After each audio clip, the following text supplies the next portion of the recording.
আসসালামু আলাইকুম প্রিয় শিক্ষার্থী বন্ধুরা, শিক্ষক নিবন্ধনের মৌখিক পরীক্ষার ফলাফল পুনর্মূল্যায়নের সুযোগ নেই। কে বলছেন? এনটিআরসি বলছেন। অর্থাৎ শিক্ষক নিবন্ধন পরীক্ষার যে ভাইবার ফলাফল, এটা পুনর্নিরীক্ষণের বা পুনর্মূল্যায়নের কোনো সুযোগ নেই, বা এটা নিয়ে আর কোনো করা হবে না।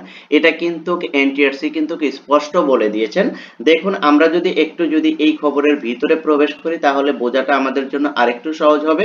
চলুন আমরা একটু ধাপে ধাপে আলোচনা করি যে আসলে কি এনটিআরসির যে মৌখিক বা ভাইবা পরীক্ষা হয়েছে সেই ফলাফল পুনর্মূল্যায়ন বা পুনর্নিরীক্ষণের কোনো সুযোগ আছে কিনা সেই বিষয়টা আমরা এ টু জেড জানার চেষ্টা করি। এই যে এদিকে একটু খেয়াল করেন, এদিকে একটু খেয়াল করলেই বুঝতে পারবেন। সপ্তদশ শিক্ষক নিবন্ধন মৌখিক পরীক্ষার ফলাফল পুনর্মূল্যায়ন ও নিয়োগ দেওয়া নিয়ে নিজেদের অবস্থান স্পষ্ট করেছে বেসরকারি শিক্ষক নিবন্ধন ও প্রত্যয়ন কর্তৃপক্ষ এনটিআরসি। অর্থাৎ এনটিআরসি কিন্তু এই যে সপ্তদশ শিক্ষক নিবন্ধনের মৌখিক পরীক্ষার ফলাফল পুনর্মূল্যায়ন ও নিয়োগ দেওয়া নিয়ে নিজেদের অবস্থান কিন্তু একদম স্পষ্ট করে তারা বলে দিয়েছে। কি বলেছে সেটা যদি আমরা দেখি তাহলে আরেকটু বোঝা সহজ হবে। সেটা হলো মৌখিক পরীক্ষার ফলাফল পুনর্মূল্যায়নের সুযোগ নেই বলে জানিয়ে দিয়ে দেওয়া হয়েছে। অর্থাৎ মৌখিক পরীক্ষায় সপ্তদশ শিক্ষক নিবন্ধনের যে মৌখিক পরীক্ষা সেটার ফলাফল পুনর্মূল্যায়ন বা পুনর্নিরীক্ষণের কোনো সুযোগই কিন্তু নেই। এটা কিন্তু এনটিআরসি একদম ক্লিয়ার কাট বলে দিয়েছে। অর্থাৎ যারা এই পরীক্ষার সাথে জড়িত বা যারা এই পরীক্ষা দিয়েছে যে পুনরায় ভাইবার পুনরায় ফলাফল পুনর্মূল্যায়ন বা এটা আবার পুনর্নিরীক্ষণের কোনো সুযোগ আছে কিনা, না, এ বিষয়ে স্পষ্ট এনটিআরসি কিন্তু বলে দিয়েছে এরকম কোনো কিছু হবে না।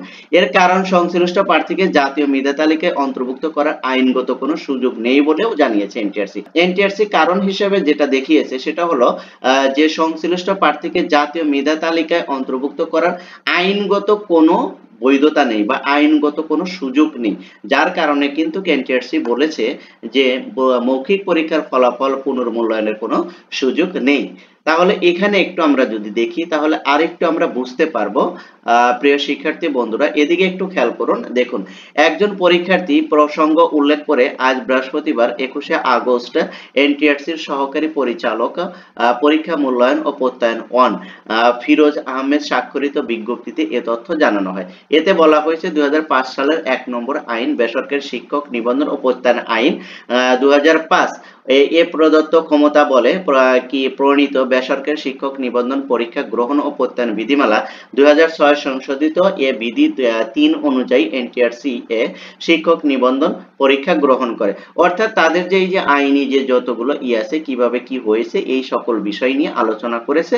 তো এগুলো আমার মনে হয় এখন আলোচনা তেমন একটা প্রযোজ্য নয়, অপ্রাসঙ্গিক হয়ে গেছে। কারণ তারা স্পষ্ট করে বলে দিয়েছে যে তাদের পক্ষে সম্ভব না বা পুনর্মূল্যায়নের কোনো সুযোগ নেই, কারণ তারা আইনি যা আছে সেটা কিন্তু তারা অলরেডি বলে দিয়েছে। তাই যারা এই পরীক্ষার সাথে যারা সংশ্লিষ্ট আমি তাদেরকে বলবো আপনাদের বিষয়টা আর কোনো করার মতন আর কোনো নাই যে পুনরায় আপনি ভাইবা পরীক্ষার পুনর্মূল্যায়ন করবেন, সেই সুযোগটা কিন্তু আর নেই। তারপরে একটু খেয়াল করেন, এখানে একটু খেয়াল করেন তাহলে আরেকটু বুঝতে পারবেন। গৃহীত শিক্ষক নিবন্ধন পরীক্ষার চূড়ান্ত ভাবে উত্তীর্ণ প্রিলিমিনারি টেস্ট লিখিত পরীক্ষা মৌখিক পরীক্ষা উত্তীর্ণ প্রার্থীদের বেসরকারি শিক্ষক নিবন্ধন পরীক্ষা গ্রহণ ও প্রত্যয়ন বিধিমালা এত এত এত এই একই কথা বলছে। উল্লেখ্য যে প্রিলিমিনারি লিখিত মৌখিক পরীক্ষার উত্তরপত্র পুনর্নিরীক্ষণ বা পুনঃপরীক্ষণের কোনো আবেদন গ্রহণ করা হইবে না এবং এতদ সংক্রান্ত কোনো তথ্য প্রার্থী বা তাহার প্রতিনিধিকে প্রদর্শন বা প্রদান করা হইবে না।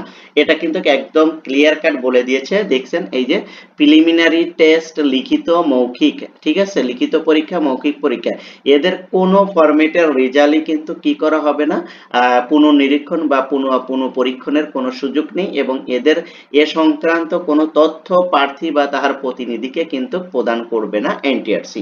অতএব এরপরে আর কি আপনাদের জানা বাকি থাকে আপনারা একটু বলেন তো। এখন আপনারা যদি বলেন যে তাহলে কেন হবে না, না তাদের হবে না, কারণ তাদের আইন অনুযায়ী, এই সংস্থার আইন অনুযায়ী এই এই এই প্রিলিমিনারি টেস্ট লিখিত পরীক্ষা তারপর মৌখিক বা ভাইবা পরীক্ষা এদের কোনো কিছুই পুনর্নিরীক্ষণ পুনর্মূল্যায়নের কোনো সুযোগ নেই। তারা তাদের আইন অনুযায়ী যেটা কিন্তু এখানে বলে দিয়েছে, যেটা আমি আপনাদেরকে পড়ে শুনিয়েছি। তাই আশা করি আপনারা বিষয়টা বুঝতে পেরেছেন যে কোনোভাবেই কিন্তু পুনর্মূল্যায়নের কোনো সুযোগ নেই। তাই যারা সপ্তদশ পরীক্ষার ভাইবা বা মৌখিক পরীক্ষার জন্য পুনর্মূল্যায়নের জন্য আবেদন করছিলেন, তাদেরকে আমি বলব যে ভাইয়া এই বিষয়টা আর সম্ভব না, কারণ এটা কিন্তু এনটিআরসি অলরেডি ক্লিয়ার করে বলে দিয়েছে। তো এই বিষয়টা আপনারা কিভাবে দেখছেন? আসলে কি পুনর্মূল্যায়নের দরকার কি দরকার না? এনটিআরসি যেটা বলেছে সেই তাদের কথার সাথে কতটুকু যুক্তি আছে তা অবশ্যই আপনারা কমেন্ট সেকশনে জানাবেন।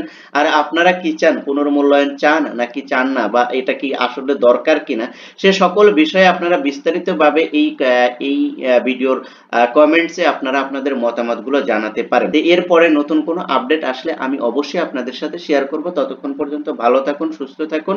আর এই চ্যানেলের ভিডিওগুলো যদি ভালো লাগে তাহলে অবশ্যই চ্যানেলটি সাবস্ক্রাইব করবেন, লাইক করবেন, কমেন্ট করবেন এবং শেয়ার করে দিয়ে আপনার বন্ধুদেরকেও দেখার সুযোগ করে দেবেন। Thank you so much. আল্লাহ হাফেজ।